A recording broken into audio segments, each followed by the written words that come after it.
इतिहास के सबसे महान वैज्ञानिकों में से एक वैज्ञानिक सर इसाक न्यूटन का जन्म 4 जनवरी 1643 ईस्वी को इंग्लैंड में हुआ था। उनके पिताजी का नाम इसाक न्यूटन था। उनके जन्म से 3 महीने पूर्व ही उनके पिता की मृत्यु हो गया।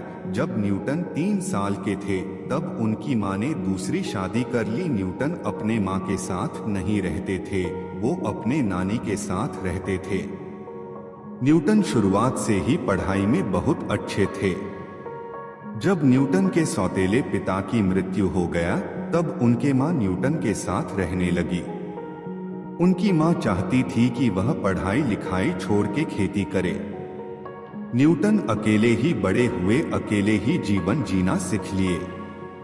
19 वर्ष की उम्र में कैम्ब्रिज में अपना एडमिशन लिया और 1665 में स्नातक की डिग्री प्राप्त करने के बाद मास्टर की डिग्री प्राप्त करना चाहते थे, लेकिन वहां प्लेग बीमारी फैलने के कारण घर आ गए और घर पर रहकर ही गुरुत्वाकर्षण और प्रकाशिकी के बारे में खोज करने लगे।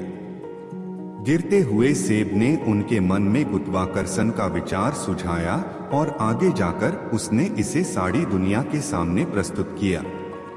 न्यूटन ने कैलकुलस प्रणाली को भी विकसित किया और 1687 में गति के 3 नियम का भी खोज किए, जो उनके जीवन का सबसे महान खोज है। इन्होंने आधुनिक भौतिकी की दिशा और दशा को बदल दिया। उन्होंने कई बड़े सिद्धांतों का खोज किया और साबित भी किया। दुनिया के सबसे महान वैज्ञानिक अल्बर्ट आइंस्टीन ने भी कहा था, सर इसाक न्यूटन दुनिया के सबसे महान व्यक्ति हैं।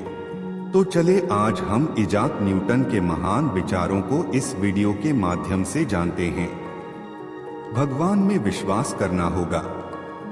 यदि मैंने कभी कोई मूल्यवान खोज की है तो यह किसी अन्य प्रतिभा की तुलना में धैर्यपूर्वक ध्यान देने के कारण है। अपने जीवन को एक स्पष्टीकरण के बजाय एक विस्मयादिबोधक के रूप में जिए। आपको नियम बनाने हैं, उनका पालन नहीं करना चाहिए। अपने लिए मैं तो समुद्र तट पर खेलने वाला एक बालक मात्र हूँ, जबकि सत्य के विशाल सागर मेरे सामने अनदेखे पड़े हैं। अगर मैंने औरों से आगे देखा है तो यह दिग्गजों के कंधों पर खड़े होने से है।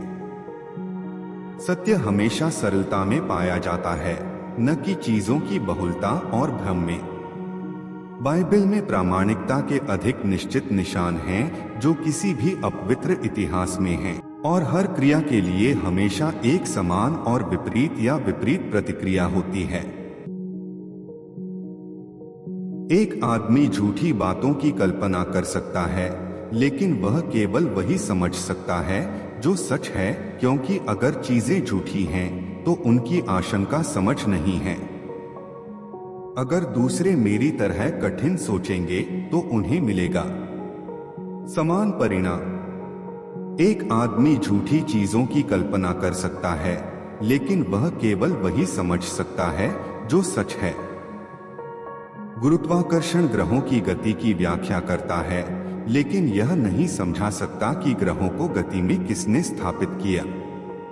वे जो दार्शनिक के पत्थर की खोज करते हैं, अपने स्वयं के नियमों से एक सख्त और धार्मिक जीवन के लिए बाध्य हैं। एक चीज हमें सुरक्षित करती है जो कभी भी दांव पर लगाती है। शास्त्र हमें आश्वासन देते हैं कि प्रभु प्रदान करेगा।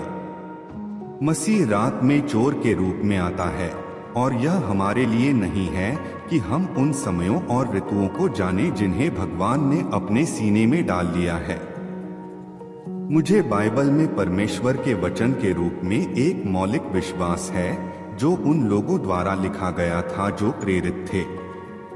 मैं प्रतिदिन बाइबल का अध्ययन करता हूँ। सभी प्रकृति की व्याख्या करना किसी एक व्यक्ति के लिए या यहाँ तक कि किसी एक युग के लिए भी बहुत कठिन कार्य है।